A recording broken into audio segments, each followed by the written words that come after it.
40 years ago, when in fact, Cohen and Jerry Greenfield, who had grown up together on Long Island, NY, were at the forefront of a super premium ice cream trend that was still small but gaining steam. And, though they seemed to have stumbled onto ice cream by accident, their timing was remarkable. In the years that followed, they and their fellows would change the taste of American ice cream. The market for super premium ice cream, which often uses natural ingredients, has less air churned in, making the ice cream more dense, and has higher butterfat content, was at the time led by Häagen-Dazs, which was already a leader in the field, having started in 1961 and opened their first scoop shop in 1976. But leading the luxury ice creams wasn't leading the whole market, as Time wrote in a 1981 cover story about ice cream. In 1980, Häagen-Dazs provided 40 million pints, about 5 million gallons, which was just a small fraction of the total American production of more than 829 million gallons of ice cream. Stats from 1979 also gave some context. In a $1.6 billion industry, the single biggest market share went to Dart. Lever Brothers' Good Humor was number 7 with 2.3% of the market. Put together, the most expensive brands of ice creams only comprised a total 11% of the market. But those better-tasting, more costly brands were gaining ground. Though ice cream sales overall had increased only 1% in a year, the luxury sector had increased 17%. Cohen and Greenfield initially weren't planning to become major leaders in super premium ice cream.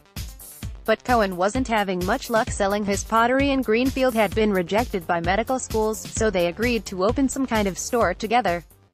They incorporated their business in 1977, initially thinking of opening a bagel shop. When the machinery costs for bagels were too high, they instead invested in a $5 course in ice cream making at Penn State, famously attended by ice cream makers of all sizes. With $4,000 from each, including help from Cohen's father, who paid half his share, and another $4,000 from a bank loan, they got to work converting a gas station in Burlington to suit their needs. Get your history fix in one place. Sign up for the weekly Time History newsletter. Both were 27 years old when they opened in May 1978, at the start of the summer season. But because Vermont isn't always weather-suited to frozen dessert shops, Ben also made crepes, soups and other food while Jerry was in charge of the ice cream. In 1979 they dropped the other food. The ice cream was a success, the crepes not so much. From the start they were focused on intensely flavored, chunky and creative ice creams, because, as Cohen told the New York Times in 1994, "I've never had a very good sense of smell, and if you don't have that, you don't have a good sense of taste." When we began, the game was for Jerry to make a flavor I could taste with my eyes closed. To that he had to make ice creams that were intensely flavored. Not all of their early ice creams were successful. As Cohen told Life in 1987, "We tried and failed with our first batch of rum raisin in 1977. It was rubbery. You put a spoon in it and the spoon pulled back. But they managed to fix that problem." Time opened that 1981 ice cream cover story like so. "What you must understand at the outset is that Ben ice cream is our drug of choice, and butterfat, the word itself is dizzyingly lovely and globulous, is the occasion of our guiltiest and most delicious sin," the story also declared.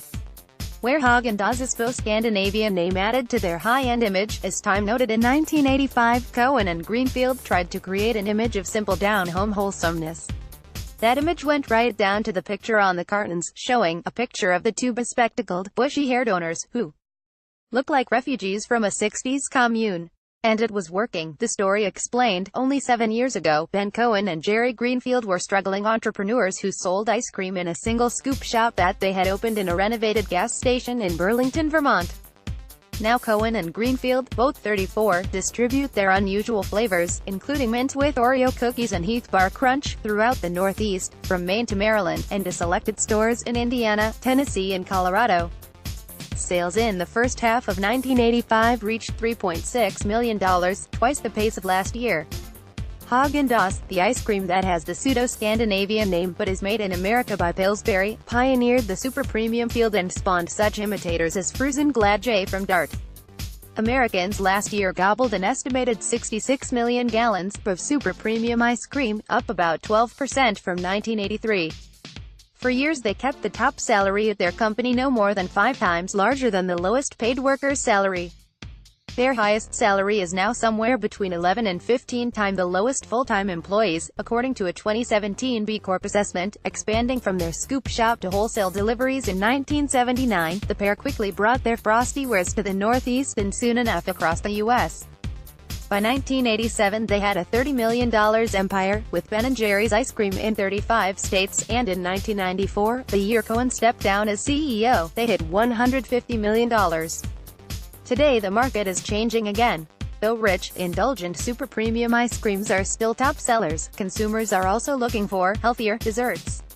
Last summer, low-calorie Halo Top beat both